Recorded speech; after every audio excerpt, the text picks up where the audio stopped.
You are watching T to the M to the IDD.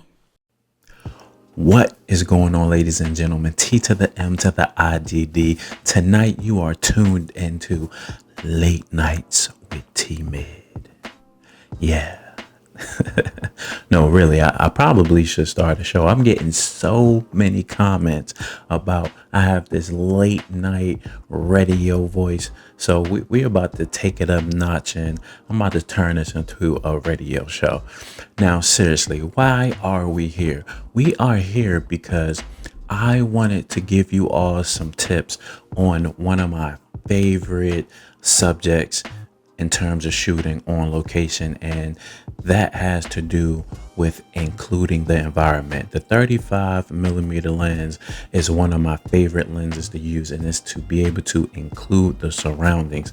And so in low light situations, that is one of the hardest things to accomplish, is still being able to get some of that texture in your shot when you're using off-camera flash. So we are focusing on that. Now let's go ahead and jump right into it. The first tip that I want to offer actually happened to me when I was in Louisville, Kentucky. Now, I had to make sure that I said it right, because I was saying Louisville and people said, I know you're not from here. So Louisville, Kentucky. Now, the first tip is using a tripod. A lot of the times we don't do that as photographers, and in late night situations, we have to push that shutter sometimes. You got to push that shutter speed. You got to push that ISO and really be able to let as much light in as possible. And so in this scenario, I went to this location because I knew that there was a lot of ambiance, a lot of lights, and I wanted to include that in the shot. And so this particular shot, I had to put my camera on a tripod, and I had to drop that shutter just a little bit, and just to avoid blur from my hand shaking a little bit, or me breathing and shaking the camera. I put my camera on a tripod, had my model sit still, and got that shot. Now, sometimes you can achieve it with just your hand, but to be on the safe side, when you are really pushing that shutter, I recommend using a tripod. I feel like we don't do it nearly as much. So that is my first tip. The second tip is using the gear that you have with your off-camera flash. Now, a lot of us may not have this option, but it is something still to consider. You may want that 24 to 70 2.8 shot, but you also may have that 35 in your bag that's a 1.4 or 1.2. And yes, I am talking about using a faster lens. That way you can let in some more light. Letting in some more light, because when you think about it, there is a trade-off with the ISO. So if you can use other factors of the camera, meaning your aperture or your shutter speed, then we can push that camera's dynamics. And so if you can get a faster lens that would afford you a few more stops of light, that is another way to be able to include more of the ambient lighting and get some of that environment into your shot. Now, the third way is using a power source that is not as strong. A lot of the times we have these strong and powerful strobes, these at 8400s, these 8600s, when you don't need as much power. Okay, so if you just drop down and go to something as simple as a speed light. I've used speed lights numerous of times in low light situations. And in this particular case, I was inside a house, and somebody asked, like, how are you going to be able to get that shot with off-camera flash inside the house because you don't need as much power. Even some like your 8200s might be too much inside a house, and there, might still cause that darkness. Like your subject will be illuminated, but your whole background would just be dark, right?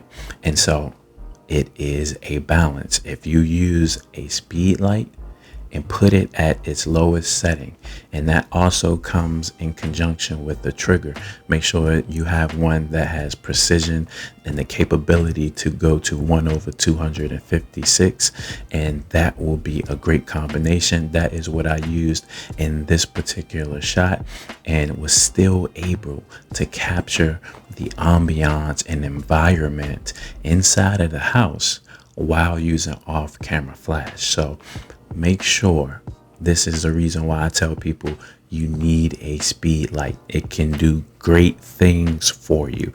Trust me. I had a situation where I was in Houston and the photo shoot just went longer than I expected it to, and we were at a point where it was just pitch dark outside. And so I'm thinking, I got this 35 mil, I have this model, I have my flash on the model, and my model is getting illuminated, right? And so my model's getting illuminated and everything is just pitch dark. So how can I add some scenery, get some of that texture, set up another light? It would do two things. It would allow me to get some of that background that I want for this shot to help tell the story. Where am I at? And it will also add separation, because if you have a shot where a model is illuminated and everything else is pitch dark, if the model's hair, let's say, is dark, then her hair is going to blend in with the background. So that second light can offer you those two things, that separation, and it can offer you additional light on your background. That way you can get some of that texture. So that is tip number 4. Tip number 5 goes to understanding every piece of functionality that you have with your gear. Okay, we do have off-camera flashes, right? A lot of the times we like to use these 8600s, 8400s. Even my Godox V1 has this. And in this particular scenario, I tried to initially use my Godox V1. Use the Godox V1, but it completely obliterated the entire scenery. Here I was in Miami and the pool had low power LEDs, and to keep that ambiance, it did not matter what power setting I had my flash on, because even the lowest power setting was too powerful for those LEDs and just obliterated it. So what was my next step? My next step is to use continuous lighting. And continuous lighting, you actually have continuous lighting sources, right? But you also have continuous lighting sources on your off-camera flash units. If you have the 8400, 8600s, 8300s, even my Godox V1 has that feature.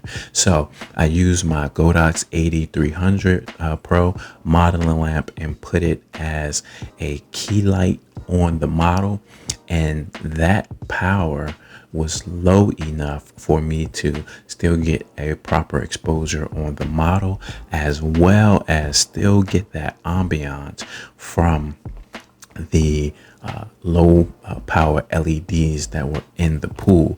And then from there, I was able to add my Godox V1 as a backlight for some separation, and it also showed some detail as to where I was at besides the pool. So you still got a sense of I'm in a backyard, and it gave some separation to the model because, again, her hair was pitch black. It fell right into the darkness. So that is 5 tips working with off-camera flash in low light situations to still balance that ambient lighting and still be able to get that texture, that environment, and tell a story at night, because that is one of the hardest things to be able to do. Now, one thing I will warn you of is a lot of people like to push the ISO, and I say that that is a good deal, but do understand that there are trade-offs with everything you do, right? So when you push that ISO, it is a little bit more sensitive to your ambient lighting, right? But that sensor is also more sensitive to your off-camera flash lighting as well. So while you will be able to get more ambient lighting, it is still sensitive to that off-camera flash, so you'll still have a brighter lighting source at that point. So understand your trade-offs when you do certain functionalities on the cameras, and understand what your driving factors are so that you can achieve the look that you want to do in low light situations. Now, I hope these tips are helpful to you. If you have any questions, definitely don't hesitate to let me know. T to the M to the I D D. I will catch you all in the next video. Until the next time, on T-Mid late at night.